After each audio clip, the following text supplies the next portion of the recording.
Today, we are joined by Michael Collins, also known as the sugar-free guy. Michael has been completely sugar-free for over 30 years. He is a past chairman of the board of a food addiction institute and current board member, a 501c nonprofit that helps raise awareness about processed food and sugar worldwide. He's also the founder of sugaraddiction.com. Highly recommend you guys go over there. That site has been helping thousands successfully quit sugar for over 9 years. Michael and his wife raised two children sugar-free from the womb to 6 years of age. And for over 30 years, Michael has worked closely with others to help them regain lives ravaged by various substance use disorders.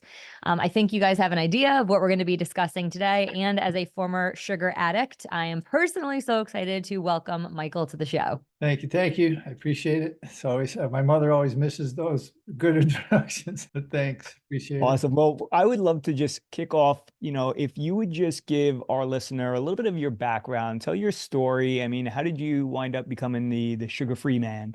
Yeah, no, appreciate it. So I always say this, but it's true. This really started a generation ago. So my mother, who was my favorite sugar junkie, by the way, my grandmother, her mother died when she was just 8 years old. And they lived out in the country. They owned kind of a four corners. My great aunt had a rural hospital, and my grandfather and her had to move in because she was the youngest child. But they owned a country store across the way. And anytime my mother walked into that store, she could have any candy she wanted. My grandfather made a deal with his cousin Jim to just give it to her and put it on my tab. I don't care, So my mother grew up believing sugar was love. And that's exactly what happened to me. I mean, we grew up that way. We were just covered up in sugar. Imagine in today's world, we had unfettered access to the sugar bowl. I got that sugar bowl from the estate.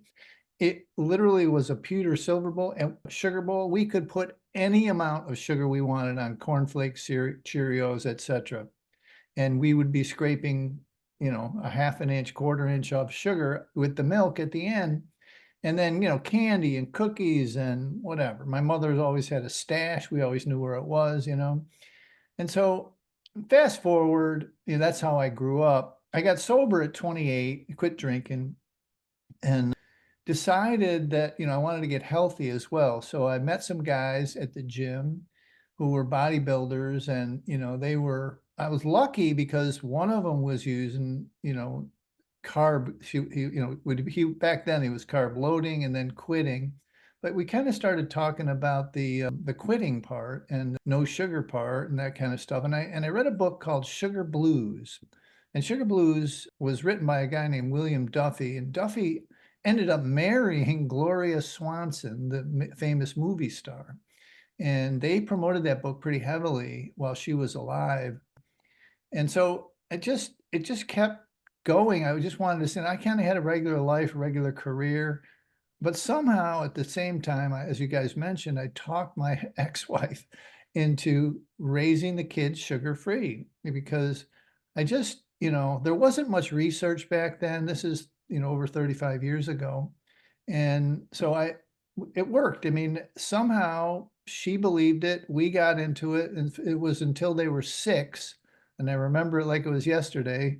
We just gave in. We were fighting the kids' parents, the Montessori schools, the grandparents. I would never leave him with my father, because he would just do it to spite me. And, so it just kept going. And I grabbed sugaraddiction.com, I think in 2009 now, and I didn't really do a lot with it. I provided great information, but it wasn't until I was kind of semi-retired and I started providing coaching just before the pandemic, a couple of years before the pandemic. So it was set up for online. And then the pandemic hit, and you guys know what happened. All hell broke loose. People were buying sugar and flour out of the grocery store, like literally saw pictures on the news where there was no sugar left. I mean, people were baking and everything, but also people were gaining weight at home. And so our business exploded. And, today we're nationally board certified health and wellness coaches, by that group. And, we've got 4 and 5 Zoom meetings a day, support meetings, staffed by certified coaches. And it just kind of evolved from my mom's sugar addiction. And, my mother died of Alzheimer's, quote unquote, but I believe she died of sugar addiction. I really do. I was there, the organism, if you will, the body. She was a brilliant woman, and she just wouldn't eat real food at the end. She just wanted sugar. With her mind going, she just wanted to eat sugar. And, when I watch the kids grow up, I mean, if I told you the story of my children now, you'd think I was lying or bragging or both. But I do believe that that first 1,000 days from the womb till, 3 years old is so important in brain development. And now the science has proven, we've done these summits for 8 years, and we've, just even in the last 3 years, the information has exploded about sugar in the brain. They're calling diabetes, Alzheimer's diabetes 3. Metabolic health stuff is, I don't want to say curing, but, metabolic psychiatry is ascending, where people, when they get off carbohydrates, their brain, and obviously with my addiction recovery stuff, I got sober many years ago, and that's like a complete another podcast. But, addiction, the addiction transfer, the addiction recovery process is, I believe, and hopefully be part of this conversation, the missing part of the eat less and exercise more BS that is brainwashed the diet industry. Most people come to me for weight loss, but then they start to realize that, they're brilliant people, lawyers, doctors, millionaires, business owners, but they can't seem to quit sugar. And they can't seem to understand why they can't quit sugar and why they've tried for decades to quit sugar,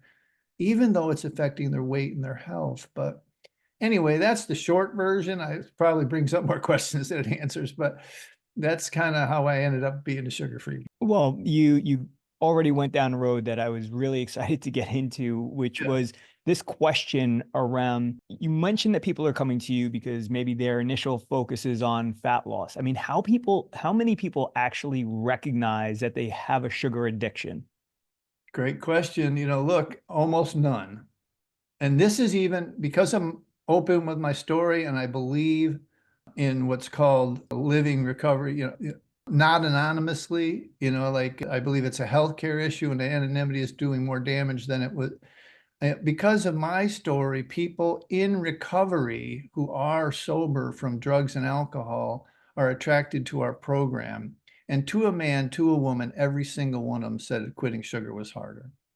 And so people come under the belief that one of the things that is a positive is, well, kind of is like, we're kind of the last house on the block. My book is The Last Resort Sugar Detox because they've tried everything else. They have and what they've done is they've narrowed it down to the fact that their Achilles heel, especially, it's the strangest thing. Most of my clients are women between, I like to say 40 and 80, but it's really 50 and 80. It's premenopausal, menopausal women where insulin resistance gets ramped up. But over the decades, they have narrowed down the fact that their Achilles heel, the reason they can't seem to succeed at any weight loss program, is the sugar. And so they're at that finally willing to, look at it at least. And they've read about sugar addiction. It's all in the news. So many weight loss programs and fitness programs and diet programs are done what I call bolted on a sugar detox of 5 days, 10 days, 20 days. They're all BS because, you can't solve this problem in 5 days, 10 days, or 20 days. Just can't. And so they've seen the activity around sugar, and it's becoming, you see it in the news and everything, but they're not really solving the problem. They're just doing another diet for 30 days or whatever. So the answer to your question is, I always say I have a sugar addiction quiz on the site, but if you get to sugaraddiction.com and you don't have to take the quiz. It's like, you already know. It's not my job to tell them that. They've already made that decision, hopefully. People ask me, what's your business model? I tell them, I sort for people who are ready. if they're not ready, we can't help. There's no helping. There's no interventions like they do in drug and alcohol, you know. I mean, hopefully the content itself is the intervention, but you know, knowing is an kind of a internal, you just know, you know what I mean? I know that's kind of a fuzzy answer, but it truly is. You're ready to change is what it is, you know. No, I believe in that very much, especially in what we do. You know, when people are ready, they're ready. And when they're not, you know, don't waste your time and ours, you know, like we want you to be ready. You did say that other people were, they said that sugar addiction was the hardest addiction to overcome. In Yeah. your experience, what makes sugar addiction different from other addictions? I think it's the social acceptability. You can give this product to a baby and nobody's going to be, you know, too upset. You know, 1 in 1,000 mothers will even complain about you, you know, offering the child a sugar product. And so, you know, it's just a cultural perfect storm is what happened 300 years ago. Slavery, the ascension of sugar as a going from a luxury to a commodity has changed the way and just a perfect, you know, and I have no gripe with the marketers or the sugar providers. They were doing what they do. They, you know, they were maximizing shareholder value and they were growing organizations that, you know, sold their product. And so they made up holidays. Like every holiday now is covered up in sugar. You know, they literally invented them, and it's great. It was great for them as marketers, but then and now the science has kind of intersected with it, and people are starting to understand that maybe this was an evolutionary wrong turn, sadly. And so what, you know, where we are now is we have to unwind it. You know what I mean? We have to unwind this sugar culture because I believe sugar is strangely, and I haven't, it's probably the biggest, one of the biggest thought issue problems I deal with over and over again is that, you know, there's great books out there that talk about the brain being built from the bottom up, right? And our last stage in evolution was the frontal cortex and the, you know, the command center, right? But when you train the brain to get dopamines, and when I say dopamine, I mean dopamine, serotonin, norepinephrine, GABA, oxytocin, adrenal glands, cannabinoid receptor, every brain and body reward chemical is affected by sugar.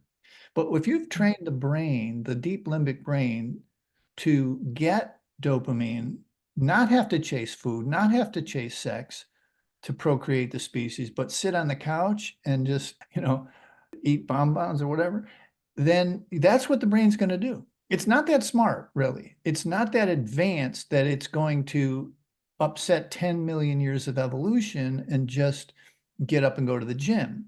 They're, you know, if this process works, it's going to happen. And literally, I'm getting stronger on this, and I wasn't as, I don't want to say, I'm the furthest thing from tough love, but people, when they come to me, do not have their brain, the word hijacks comes into mind.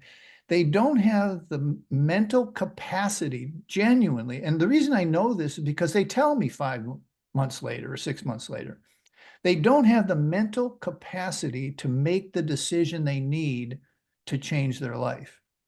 Like 20% of the people that call me about coaching are crying because they've never told this to another living soul. And they think I never heard the story of them throwing the cake in the garbage, pouring dishwashing liquid over it, and then coming back an hour later, cutting the dishwashing liquid off, and then eating the cake.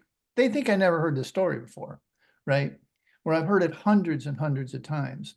And so 5 months later, they're like, I'm a lawyer, I'm a doctor, I'm whatever.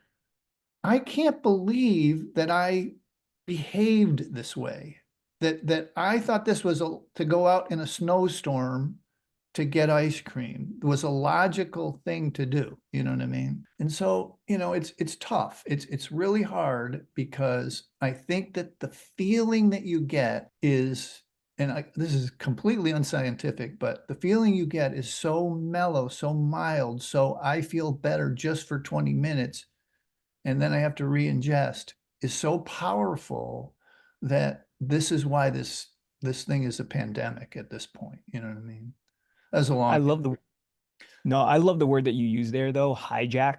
I mean, I never thought about it that way, but it makes a tremendous amount of sense, because anytime we are talking to people about this, and again, that's why I led with the question regarding how many people believe they have an addiction, because when we talk to people and you start asking them about their food habits and the things that they have on a daily basis, it never occurs to anyone that there's something wrong with not just eating sugar, but again, a lot of refined carbohydrates. And I think that was also one other thing that I wanted to put into context here, that when you're talking about sugar, you're not just talking about sugary candy, are you? No, I've been accused of being a little bit strong on this, because it's a wired together, fired together thing, and ultra processed carbs, flour turns to sugar in your stomach, right? And so it doesn't have fructose, the real offending molecule, in it, but it does set up and keep alive the cravings for sugar and fructose, the other half of the table sugar molecule with the glucose, right? So it keeps the craving, and caffeine as well. So, chocolate, tea, coffee. I once worked with an Olympic athlete who couldn't quit sugar. Now she's 40 years old by this time, got a couple kids, still swimming, body wasn't a thing. She got a bronze in the Olympics, and she couldn't quit. And I was coaching her for free because I wanted a testimonial from an Olympian. And, about 4 or 5 months in afterwards, we figured it out that the coaches were giving her coffee at 10 years of age for performance in the pool, right? And no child is drinking that without sugar. And so it was wired together, like same with flour, ultra processed carbohydrates, wired together with the sugar, all mixed up. And the body's saying, where's the rest of this? The cravings, that my other thought problem, what creates these strong cravings that make people act irrationally, right? And so, yeah, I mean, it's, sometimes I get wandering, I forget the question, but, in essence, like you have to think about sugar, flour, and caffeine, these legal drugs that are affecting your brain reward chemicals if you're going to get off sugar, which is, I believe that the fructose part of the molecule is the one that is psychoactive, one of the, along with caffeine. But while starch itself, flour itself is not psychoactive, it's just a participant in keeping the cravings alive, Yeah, I love this conversation, and it's one that I feel personally very strongly about. I hate Halloween. I hate all these holidays. People say flu season. I'm like, it's sugar season. You're lacking vitamin D and you're flooding yourself with sugar. I read through some of your stuff, which I loved so much, Michael, and I want to know your opinion. You said that 200 years from now, we may say, oh my gosh, can you believe they used to give sugar to kids, in the same way that we now say, oh my gosh, can you imagine that we used to put real cocaine in Coca-Cola? Do you think that we will see that time, or maybe our kids or grandkids will actually see that time in history? I am hopeful, yes, because of the internet, because of the ability for a mind virus to spread more quickly. Like the change in the smoking habits of upwards of 44% of adult people smoke cigarettes to under 14 was the result of a $1 trillion advertising campaign, which was the suing of the state suing the tobacco companies and getting the settlements. For 10 years, the litigation dragged on. And it was like a PR move. Like everybody's listening to this every day for 10 years or more. And I think the internet, at least maybe I'm biased because I've been doing these summits for 8 years, and there's always these experts, and the science keeps getting better. And, and now it's in the public zeitgeist where people are accepting this. So I am optimistic that, well, I'm a little older than you guys, but I'm optimistic that in my lifetime, I will at least be able to see, we will be at least be able to see around the corner where that statement will come true. I don't believe it'll ever be illegal.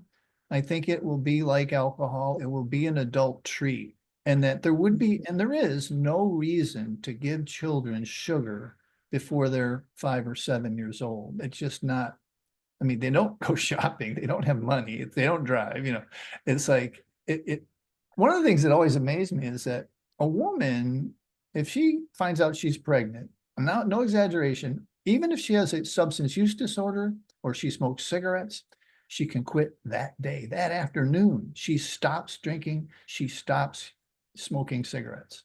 But this whole BS about, having, what do you call it? Hot fudge sundaes with pickles on it because, I'm pregnant, and then gaining 50 pounds as an acceptable thing, has got to be stricken from the culture, right?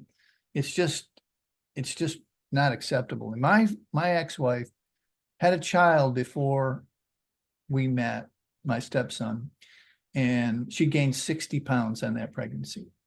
And she had twins with me and gained 14 pounds a baby, and she gained 20. And so it's not a thing. It's not required that you gain weight to have a baby. You know what I mean? And I think when people accept that, things change, and it's slow.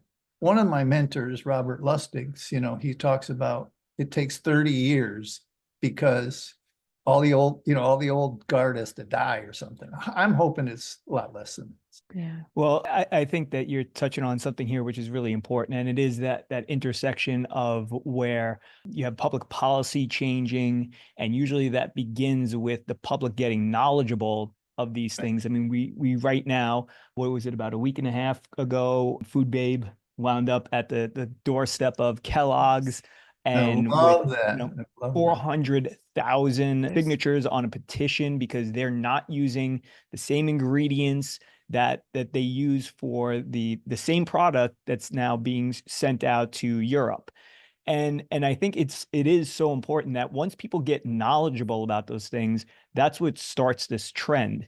And then once the public gets angry enough, that's when you see policymakers or politicians start to turn away these lobbyists over here and start looking towards public opinion. And then next thing you know, they open it up where lawsuits will be allowed to take place. And now they start going after the companies. And it's, I think Dr. Lustig is dead on that it is usually like a 30-year process, but I think it goes beyond just the old guard dying off. I think it takes that long for public opinion to actually change, for people to get to understand that what the science was showing us was false science. And what we are really seeing now, I mean, you don't have to be a scientist to just look around and see what's happening, right? I mean, I think that when people start getting so clear on, okay, there is something happening here, despite what they've been telling me the whole time, obviously something has gone awry.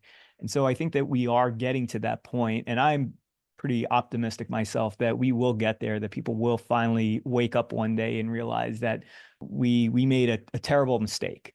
We made a terrible mistake that we allowed so much of this into our food system. And once that happens, I mean, well, watch out. The floodgates are going to open.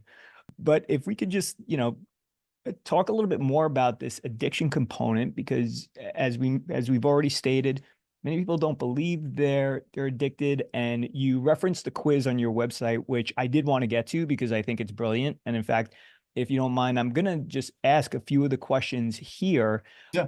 I'm going to encourage our listeners to go to sugaraddiction.com and take the quiz. I took it myself. But I think these questions are very telling. So question number one was, do you eat refined sugar every day? And I could imagine a good number of people sit there going, oh boy, do I really have to answer yes to this? The next one, which to me, and I know Corrie-Beth is going to resonate with this one, do you joke about being addicted to sugar or bread? Does the idea of living without sugar or bread make you uneasy, anxious, or sad? Have you ever hidden candy or other sweets around your house to eat them later? And, just all of a sudden you start reading questions like that. And I think people don't ever ask themselves these things. So I think it's very eye-opening, and I could see why you have it on there and why it might be the first step for somebody to start recognizing that they have a problem. Yeah. Yeah. I mean, look, the hard part of what I do is mostly societal. I mean, if I ask you to quit steak or broccoli or something, you do it. It's not a problem. But when I I would say, never quit steak. I'm sorry.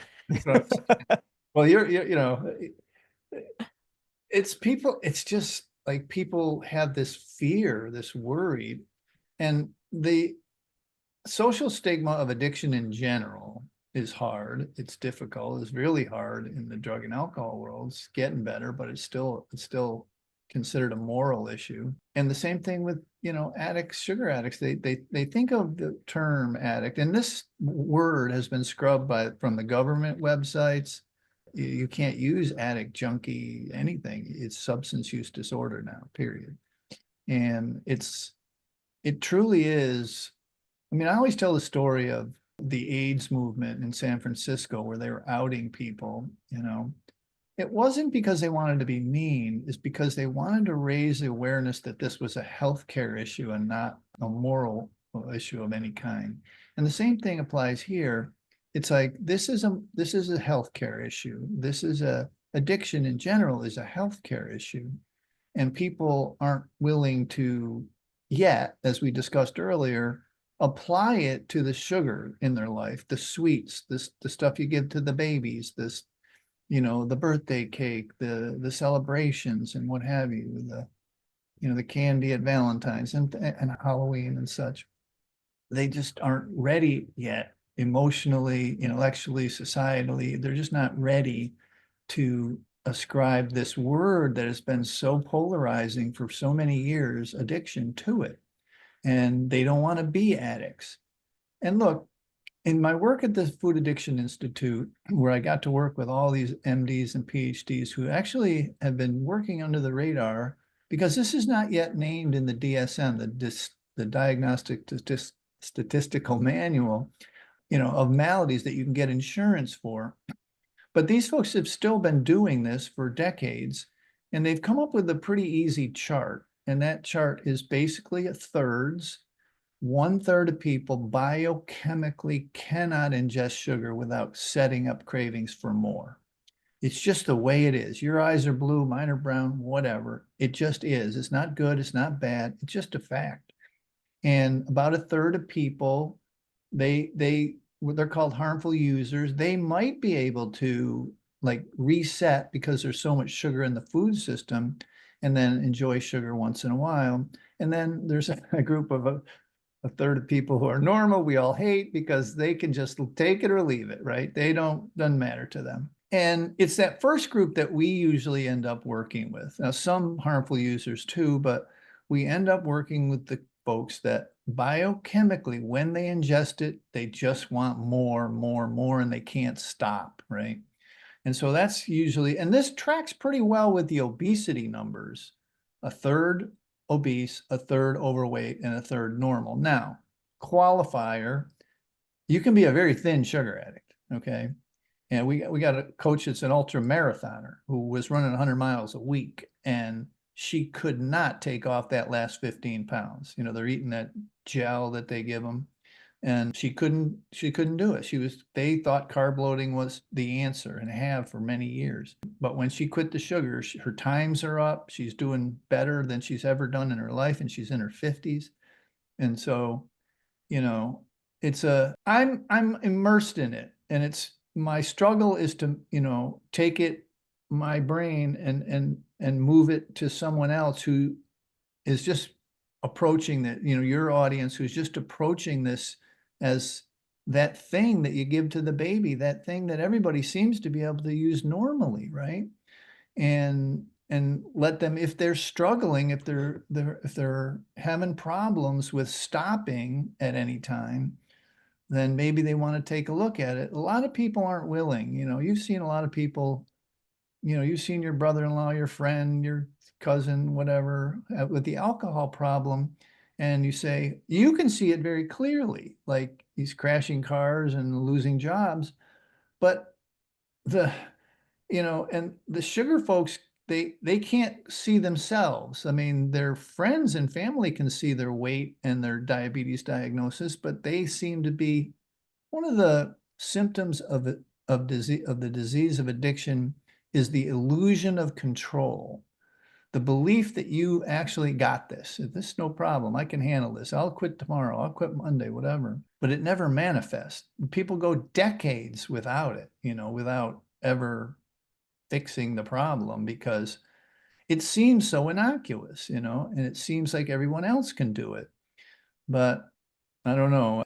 That's my third thought problem is like, how do I get people to understand that where we are and what we've discussed for the past few minutes, Well, I have a big question. And in those three groups of people, those who literally cannot eat sugar, those who might be dangerous, and those who are fine, is it possible to switch groups, so to speak, through habits, or are you who you are? I've never been asked that question. That's a good question. And so I call it a push alcoholic. So there's such thing as a push sugar addict, meaning you may not have, and I'm not a big believer in the genes, like you're genetically predisposed for alcoholism or addiction in general.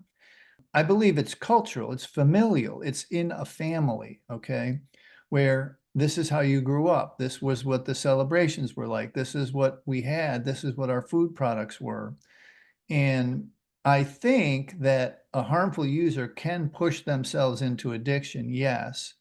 And I don't know if, and I also think that I don't know that a quote unquote normal person, that last third of people, can go all the way there. I think that, like my boys, like, just be honest with you, coming from my background, my ex and I met in recovery from alcohol and drugs, and the families are just covered up with alcoholism. And my boys are 35. I've seen them graduate from college and get married and go through college. I've never seen them intoxicated. They are just not attracted to substances as a way to change how they feel. They may have other things going on, but they don't have that one thing, right? So the genetics argument goes right out the window, right?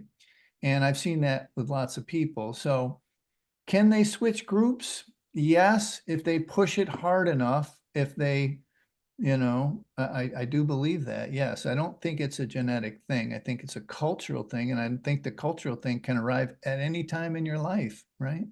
I think if you're not a person who would be acceptable to, it wouldn't be acceptable to use drugs or alcohol, and sugar was, and you had a crisis, you could go. And a lot of my folks go from, athletes and very, normal body types to very overweight late in life, because, and when we track it, when we go do an intake call and we track through it, you can say, got divorced here, gained 40 pounds, lost a baby here, gained 50 pounds. You know what I mean? You can see it where they're using the drug to self-soothe. The main message is you've got to learn how to when I bring someone in, after I get them detox, I've got to get them to understand that they have been using these substances to self-soothe, and get them to use other things: exercise, meditation, massage, watch a sunset, get a manicure, get them, something different besides substances, right? That's beautiful. And in that cultural familial, I mean, we could talk about epigenetics, right? We have the ability to change the expression of genes. I want to go into what you said about cultural, familial, even identity, right? Like, I'm not a person who, we can take on different identities. Yeah. And I may get some hate from this comment, but I think it's just logic and facts. When you abuse alcohol, you can crash a car, you can lose a job. People are like, oh my gosh, how sad, how bad. When you're Right. using drugs and you're losing weight and relationships, how sad, how bad. But when you overeat or overconsume sugar, now you get to go to the front of the line at Disney World. Now you get to get wheeled off an airplane. Now you get Ozempic, I mean, it's just facts, and people can hate on that comment. But I mean, we live in a society that actually accepts and rewards the abuse of sugar and food. Boy, I don't have any argument. I'm 100% agreeing that that's the norm, right? What you're describing is the norm, and we have to change. And that's why what I do is changing norms is a big deal in a society. Usually takes a generation at least, or a big event of some sort, or some kind of not intervention, but some kind of tipping point that people accept it, like the tobacco litigation. So yeah, I mean, the perfect storm is here. I mean, we are in the middle of it, a pandemic, a metabolic health pandemic brought upon by ultra processed carbs. And I mean, I don't need to tell you guys the story. I'm sure you've heard it, but in the 80s, the during that litigation and in the middle of that litigation, the tobacco companies started buying up the food companies, and they used their addictive model. I mean, you read books like Hooked or whatever, they have campuses where they slide you in an MRI and taste their newest concoction, not to see what it tastes like, but to see where your brain lights up. Like what dopamine, where is it affecting? Like, and how can we keep people coming back, right? And that's why we went in the 1980s to now from, I can't remember the numbers, but it's pretty low, to over 80% of the food products in the grocery store contain sugar. And that's just not required for whatever they are, beans or salad dressings and ketchup and everything. It's just crazy. And that didn't happen 40 years ago, 50 years ago. So it's a tough. I have two questions that I would like to ask you. The first one is around the concept of abstainers and moderators. And I think that this ties into, again, the three categories that you made mention of. I'm assuming just from what I'm hearing, like you just believe in complete abstinence, but are there circumstances where somebody, I guess this also ties into what Corrie-Beth was asking, can somebody go from an abstainer to a moderator? I'm just curious to get your take on that. I have been called a strict taskmaster, I guess. Look, I think abstinence is easier than moderation, first of all, for most people that end up in my doorstep, right? One of the things I find with people who, we call it research and development, I didn't make that up, but that's a 12-step thing, research and development. People get a year of abstinence, they lose weight, their brain clarity is back, their skin is clear, whatever. And then they go out and, kind of research, see if, well, I can have a little bit, right? They usually don't like the feeling that, they can see the arc of it, meaning they're starving right after, then they got a headache, then they're a little blue or depressed the next day. Like they can feel it, that just a small amount of sugar did for them. So yeah, I mean, I don't know. Moderation, at least with the folks that I work with, is not a thing. It can't work. It doesn't work. You know what I mean?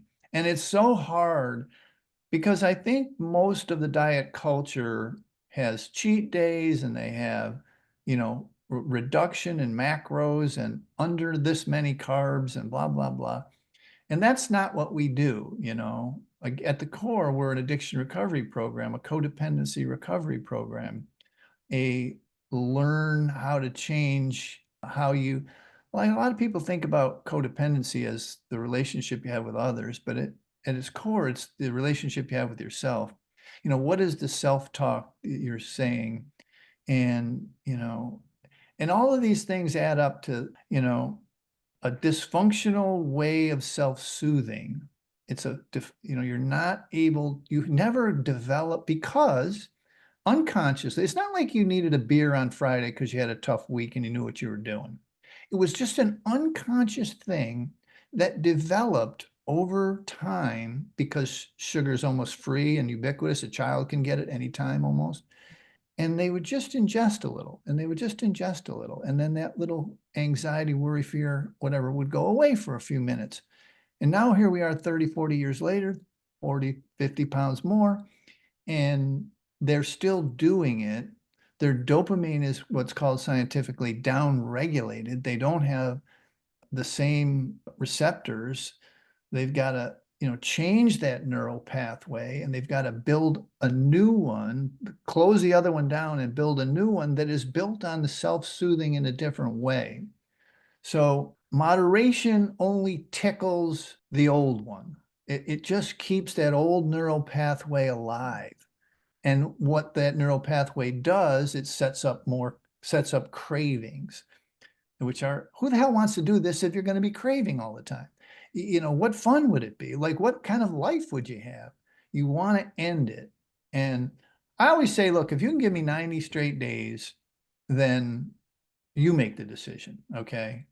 No one that I've ever had that genuinely went 90 days of abstinence wants to go back. Now they may slip, whatever, but they don't want to go back, right? Strangely enough, and I haven't mentioned this, but when we do surveys of people who quit sugar and lost, you know, hundreds of pounds or put type 2 in remission, those aren't the number one things on their list of benefits.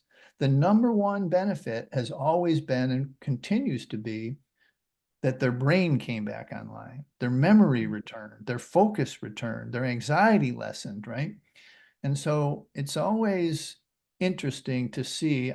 And I have this thing where I call it the body guys and the brain guys gang, whatever. And these are the researchers and the people that start to understand this process, right? Because when people, like, they will drag you down. This is a quick, you know, thing for your clients. Is like, they will drag you down for years. Well, you know, maybe. But if you let them talking about, can I eat this? Can I eat that? Can I eat this? Can I eat that? I don't know. What about a little bit of this? What about a little bit of that? What about sweeteners? Bah, bah. They go on and on, right?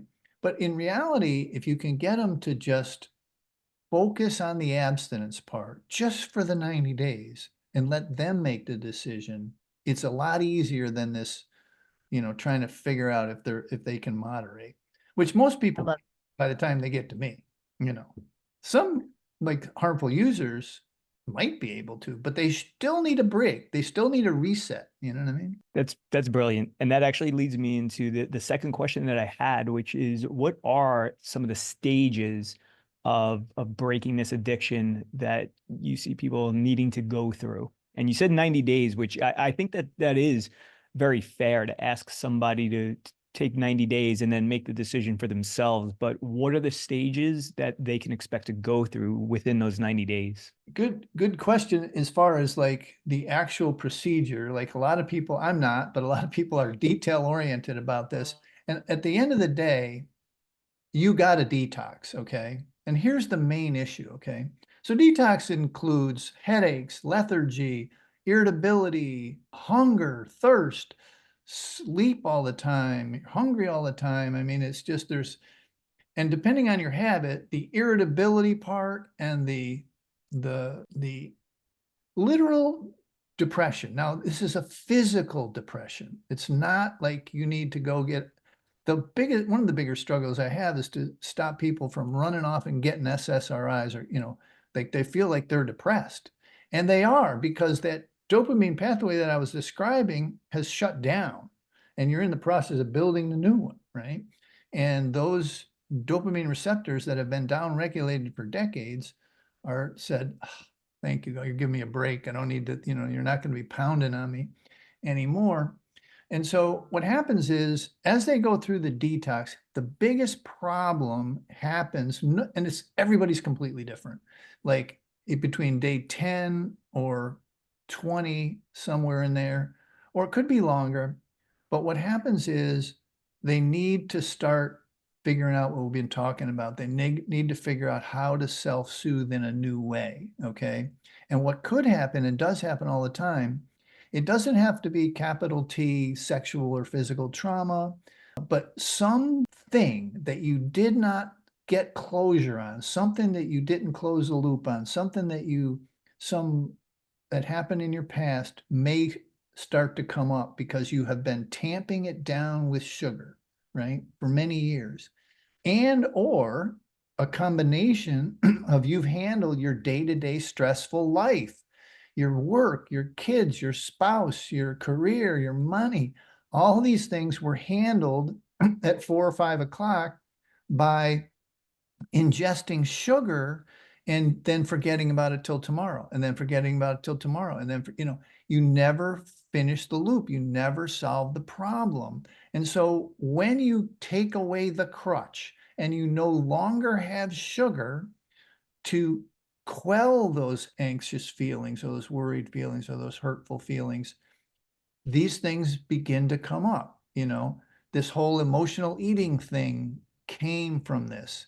And we don't have time to get into that, but this whole emotional eating thing is real. They call it comfort food. Call it comfort food for a reason.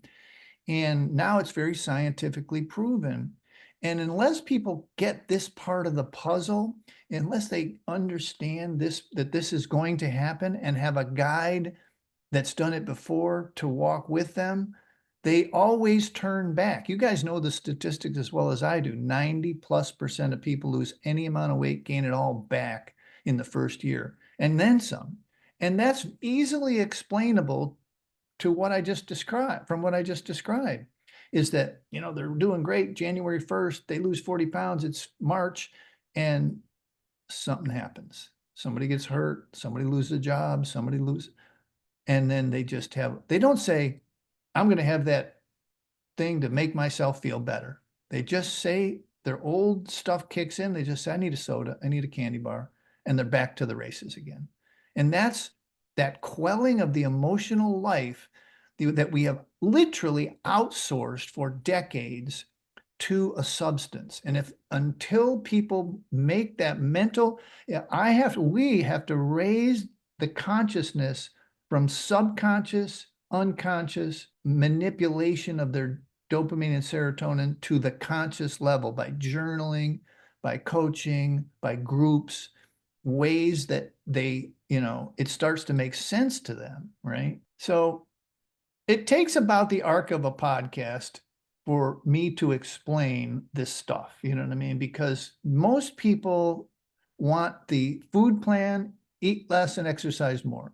What do I eat and what are my push-ups today, And they think that will solve the problem, but it won't if they truly have an addiction to sugar, or any other substance. But No, that's so true and valuable. And as parents ourselves, as a former sugar addict myself, what would be your best advice in your experience for parents raising less sugar kids or even sugar-free kids, whether they're young or in their teens, the children? Yeah, there is a little bit of a delineation line, and that line is somewhere between 8 and 10. 9 is about the right number, or 9 years old. If you get them before 9, especially if you get them in the womb till 5 years old, that's a given. I would consider that a given. If you can do that, there's no harm, no foul. Like, you save money, and it's like, but also you got to do it yourself. The whole do as I, what is it? Do as I do, don't do as I say, or whatever. Do as I, whatever. They got to do that part. You got to be doing it too, because they'll know. They'll know if you've got a stash or you're sneaking it. They'll know. They can smell. I can literally smell it on my mother's breath. You can smell chocolate on their breath. And you can tell. I mean, so you can't do that. But if you can get them before 9, you can swing them, even if they grew up with sugar, if they're 6, 7, 8 or whatever. Like we had one of my first coaches, her mother owned a bakery, for God's sakes, and her husband, like, the mother wasn't on board, and she would keep bringing stuff over from the bakery, and for the husband and the daughter, who was about 7 or 8 at the time. But eventually the daughter wanted to be like mom, and so she was able to speak to her logically and rationally, and that her tummy actually hurt when she had sugar and whatever, and so she was able to help walk her out of it. But once you get past 9 or 10, it's just really hard. And you can try and be logical, and you can not have it in the house, but it's just harder. It's a separate game at that point. And you can't be whatever. You can't be the soup Nazi. You can't, like, you just can't. It doesn't work, because they're going to go and try and do it at school or whatever. And so you just have to lead by example, the whole put your own oxygen mask on first. And even those young teen years, if you're doing it, they're going to want to do it. And obviously they're not going to have it in the house, which is a big, there's a big construct in drugs and alcohol, and I believe in wholly in sugar, it's called harm reduction.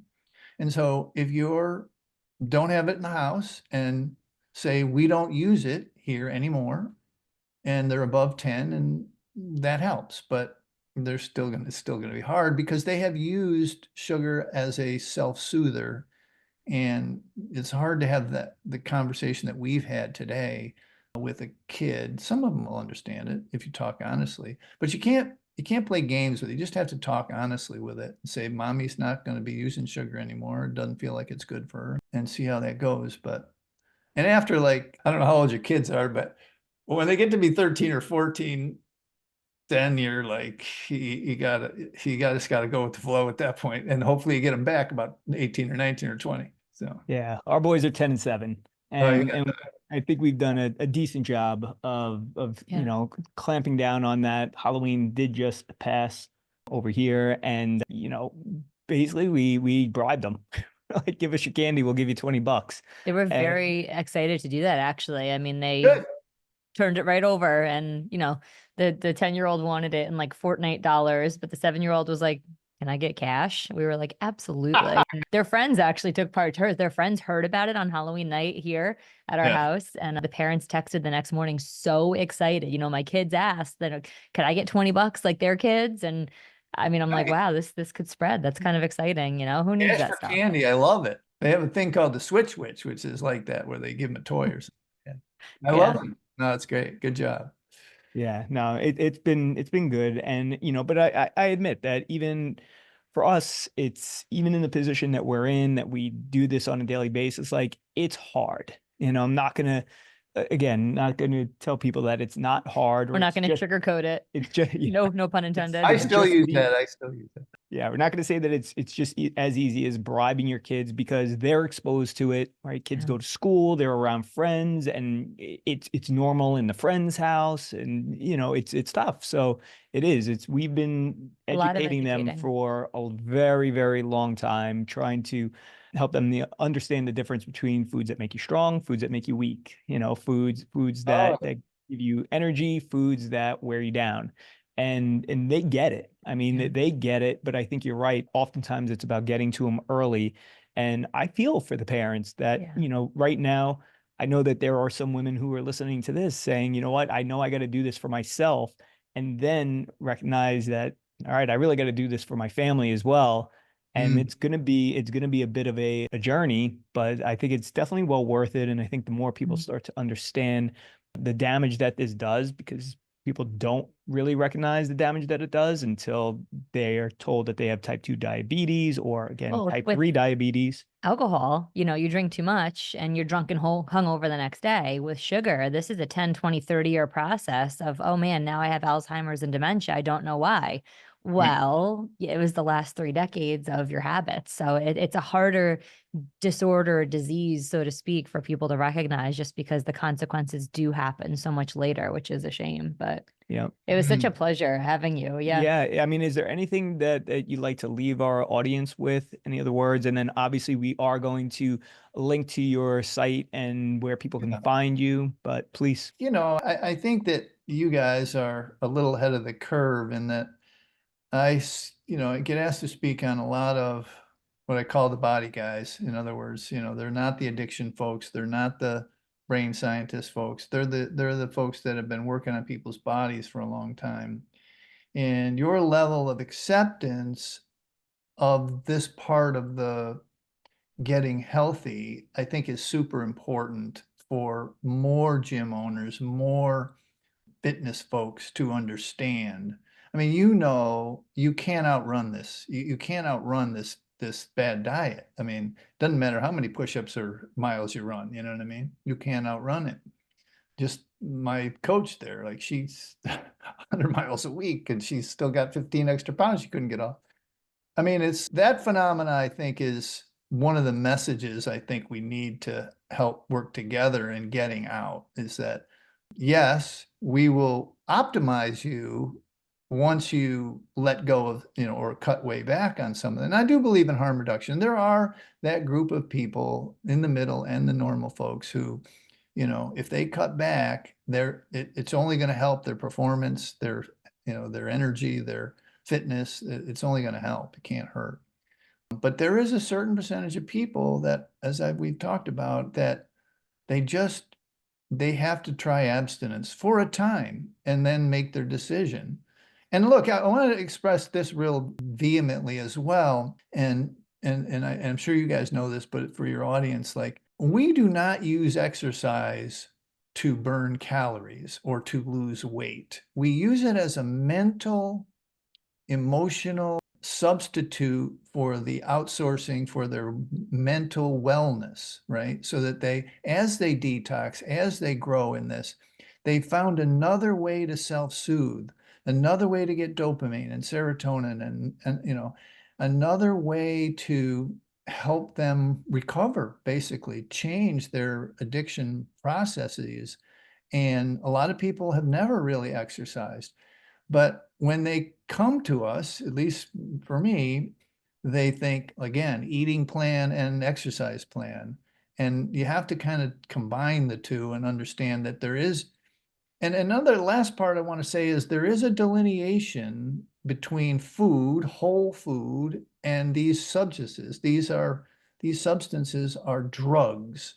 And that's as simple as I can say it. They are drugs. They are, you know, processed down to a white powder, and we are eating average almost 20 teaspoons a day if we can. And, you know, we got a bad habit, 30, 40, imagine 30, 40 teaspoons a day. So if you can understand the nuances of, like I said, this arc of the podcast that, you know, if you can just replay it, literally replay it, and kind of understand that the fitness part of it is the second part, not the first part, right? Even though they came to you, quote unquote, for fitness.